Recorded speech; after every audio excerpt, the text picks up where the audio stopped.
Well, hello. Hope all is well. Thank you for joining us for this weekend's online message. Just want to jump right into it because there's a lot we're going to dig into. Sometimes the answers to questions seem so obvious when there's a little bit more going on. A couple of weeks ago after church on a Saturday night, we were having fun with some of the younger kids, and I was asking which weighs more, a ton of bricks or a ton of feathers? And they're, obviously a ton of bricks weighs more than a ton of feathers. And okay, wait. So I try to help them explain, what weighs more, a pound of bricks or a pound of feathers? And still, in their thinking, it seems so obvious that bricks have to weigh more than feathers. We were having the same time, if it takes me an hour to dig a hole, how long does it take to dig half a hole? When the tricky answer is it's impossible to dig half of a hole. Once you start to dig a hole, you have a complete hole. But so just kind of some fun questions to tease kids with if you want, because sometimes the answer seems so obvious. And so I want to ask you a question that seems so obvious, but maybe there's more going on. It's a serious question. It's about Jesus and the cross. We just celebrated Easter a couple weekends ago. So here's the question. We have three questions for you to kind of kick things off this weekend. Did Jesus die for you or for God? Now, without thinking, we say Jesus died for us because he did. But if I'm asking the question, you might be a little suspicious, like, there must be more. Here's the second question about your motivation to be here. Are you here today, if you're at church, or are you watching this today for you folks at home? Are you here today? Are you watching this so God can make much of you? Or are you watching this so that you can make much of him? The answer may reveal what's at the core of your desire to be a follower of Christ. And again, I kind of want to apologize for such serious questions right off the bat. Here's the third one, though. And maybe the most basic fundamental question of all time is, what is life really all about? What is the meaning of life?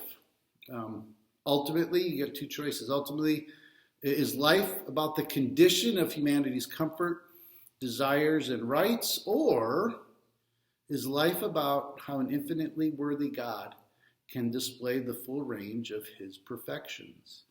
I hope this weekend's message translates over the internet, because I sense that it's going to be easier to kind of get the gist of all this for the folks who might be able to join us in person. And we have a handout that's coming out this weekend that really kind of helps bring some clarity to all this. But so let's dig in, and hopefully, hopefully we can dig into some of these questions.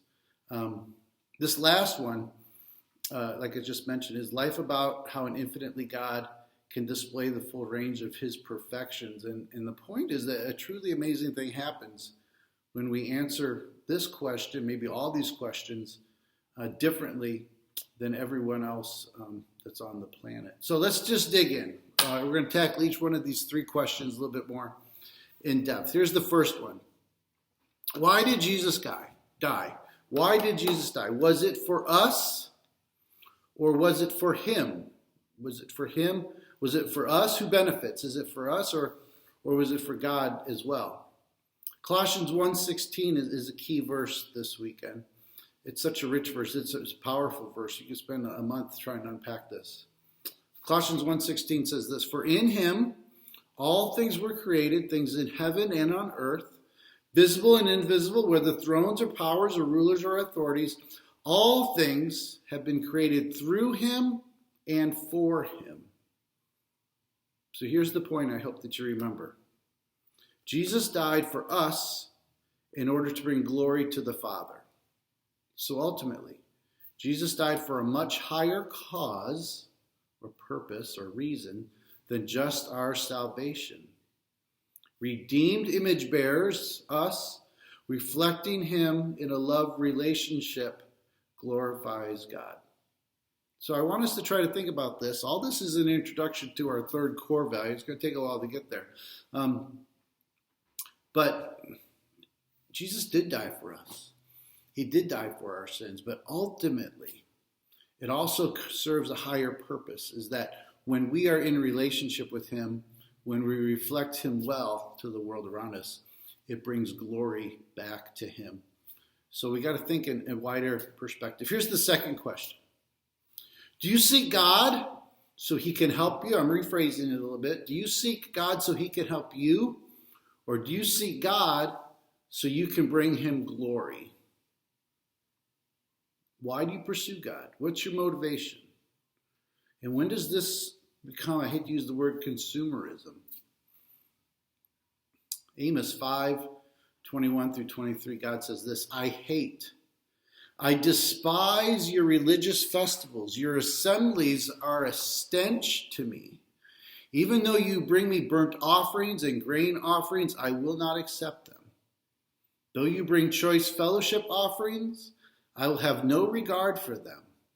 Away with the noise of your songs. Isn't that something? The people were making sacrifices. They were worshiping. They were singing. So why? Why was God so unaccepting?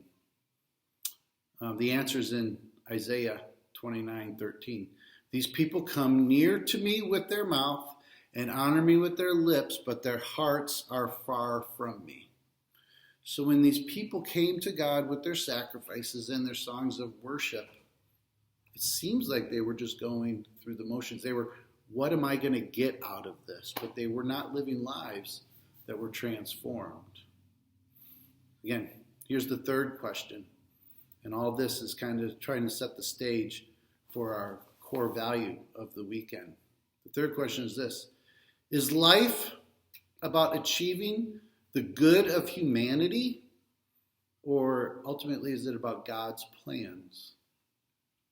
These three questions that might get you thinking a little bit, hopefully they all point us to this core value number 3, and that is that God brings glory to himself. God is here to bring glory to himself. It's not about us.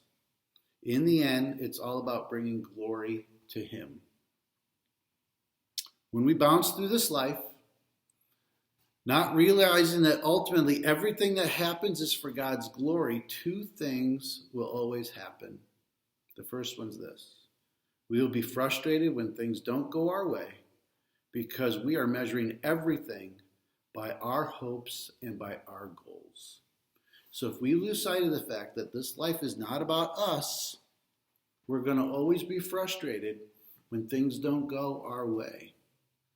But when we recognize, if we're able to get that perspective, it's not about us, it's about him and his plans, your frustration level is not going to be nearly where it is when we forget that. And the second thing is we will never experience peace, rest, or joy.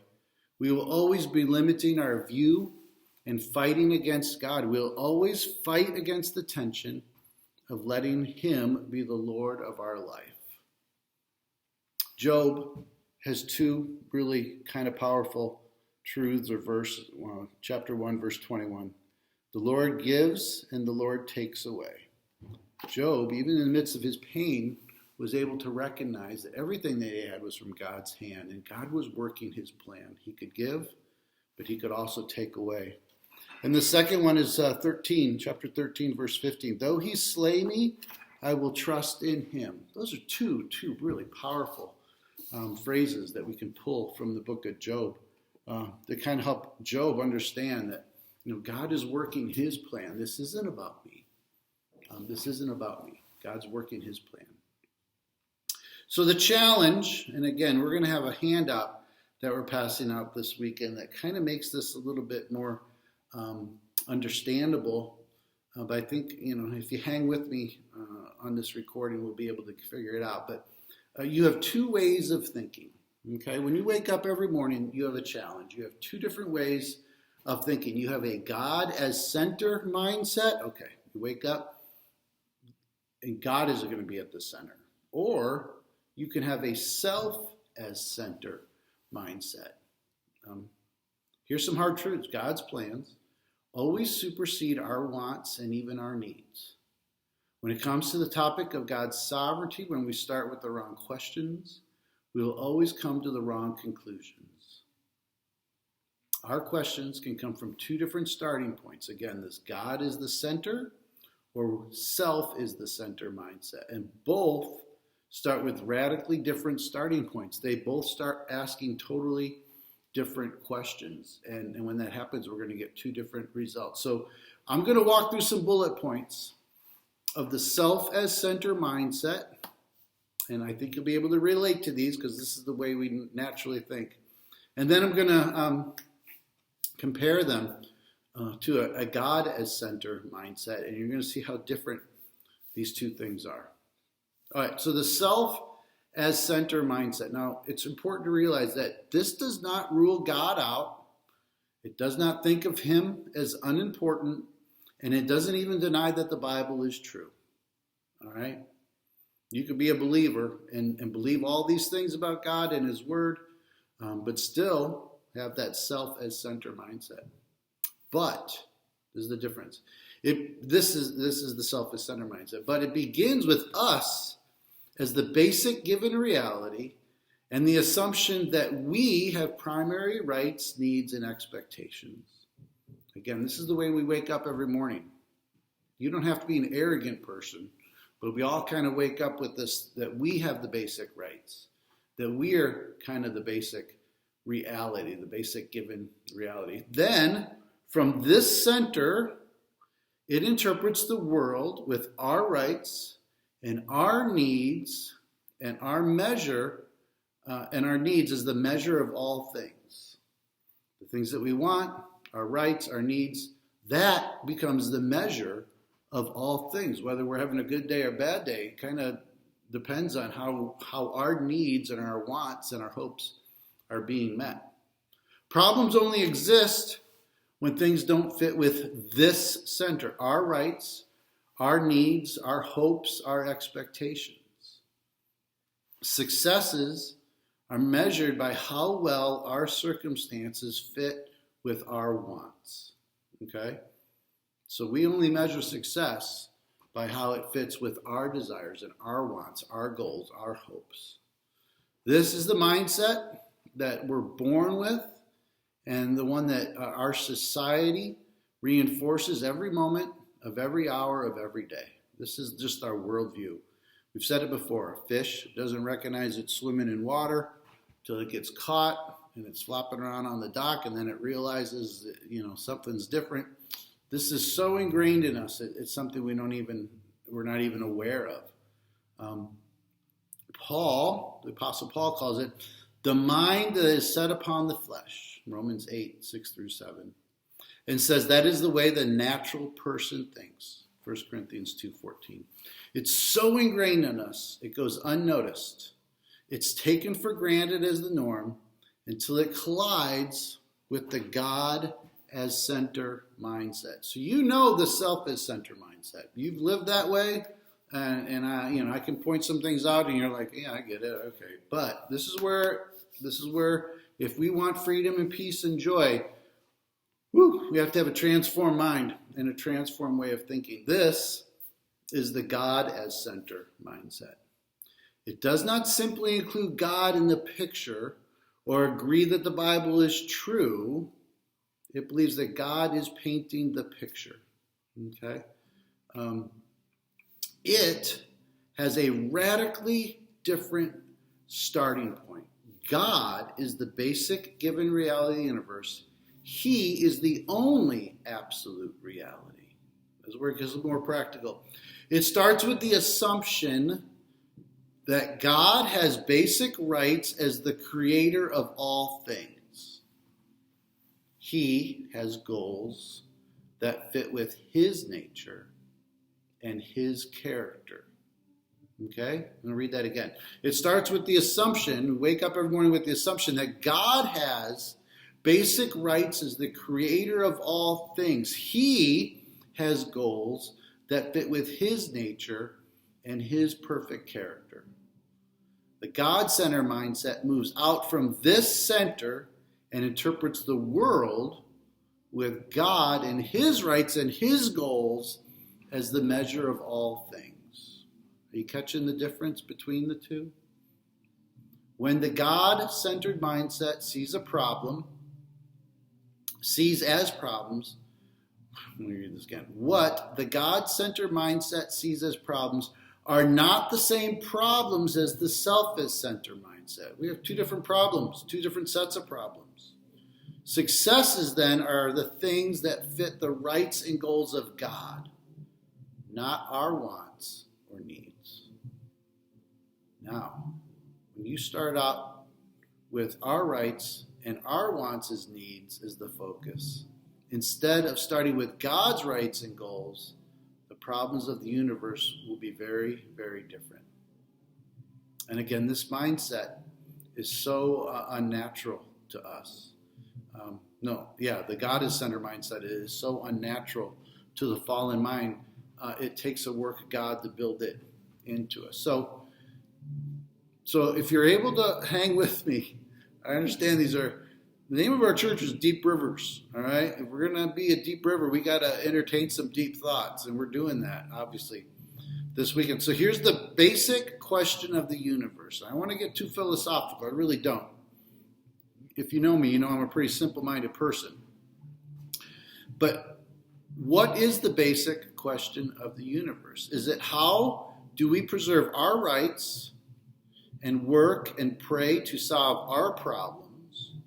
Or is the basic question of the universe, how can an infinitely worthy God display the full range of his perfections? God's perfections are what Paul calls the riches of his glory in Romans 9-23. God displays his perfections, his holiness, his wisdom, his justice, his truth, his grace in our lives in ways that we most often fail to recognize or comprehend.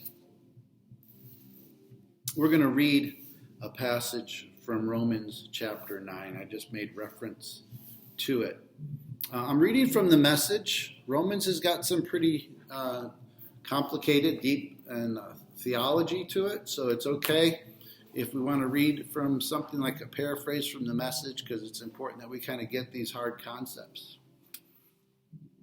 So we're talking about how God's rights supersede our own, and that everything doesn't fit into our framework, our desires, but that's okay. They don't have to. God has the ability and the right to work his plans above ours.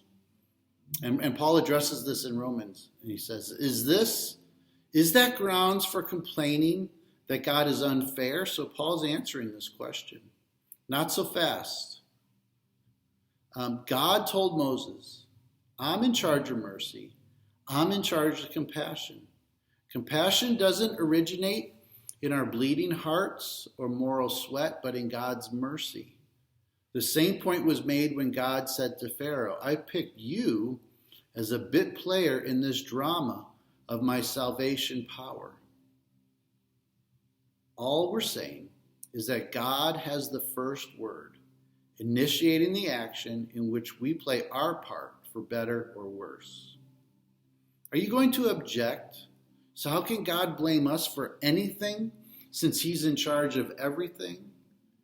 If the big questions are really made, what say do we have in it? Who in the world do you think you are to second guess God?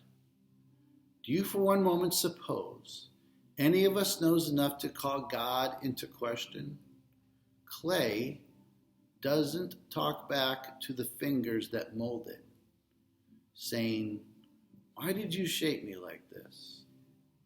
Isn't it obvious that the potter has the perfect right to shape one lump of clay into a vase for holding flowers and another into a pot for cooking beans? If God needs one style of pottery, especially designed to show his angry displeasure, and another style carefully crafted to show his glorious goodness, isn't that all right? This is where it gets practical. I understand some philosophical things that we talked about. But this is where it gets practical. When we only ask God, why is this happening to me? Whenever you get frustrated, whenever things go sideways, when plans don't go, when hard things happen, when we only ask, why is this happening to me? Instead of, how can God use this situation for his good? We will always wrestle with accepting God as sovereign. And when we wrestle with accepting God as sovereign, we're never gonna be in a place of peace and rest and joy. We are gonna be very frustrated and unhappy people. So why is this a core value? This is our third core value. The first one, God loves people. We did a deep dive on what the cross really means and what does it mean that Jesus was our representative. The second one is God still speaks. Last weekend we talked about this. So why is this a core value? It's found in this really powerful truth. Freedom is found in letting God be God. I want you to think about that. We could replace the word freedom with rest, peace, joy. All those things we long for. All those things are found when we let God be God. When we get to the point where we're willing to let his plans supersede our own, then we're going to be able to say, though he slay me, I will trust in him. Then our lives are going to look a little bit more like Job. So, here's the question. What situations do you need to let God's plans supersede your own? Oh, this is not an easy one. I understand. We went from kind of philosophical to right in your face in about 2 seconds. I understand that. But what situations, or even just one situation in your life, do you need to let God's sovereignty supersede your own hopes, your own plans, your own wants? And when you get to that point where you're willing to hand that thing over, no matter how precious it is to you, do you see and recognize that you're going to experience peace? You're going to experience freedom. You're going to experience a joy. We make ourselves so unhappy when we aren't willing to let go of the things that we want, even the rights that we have. So I understand. There are some deep thoughts, but I won't apologize. It's really easy to wonder, how did the church get into the state that it's in? Lots of things going on in our country and a lot of things going on in the church. And I can't help but wonder if maybe the church has gotten into the position that it has been because it hasn't taken some time to have these deep conversations when we gather together on the weekend. So, all right. Well, again, thank you for hanging with us. Take care. God bless. Have a great week. Bye-bye.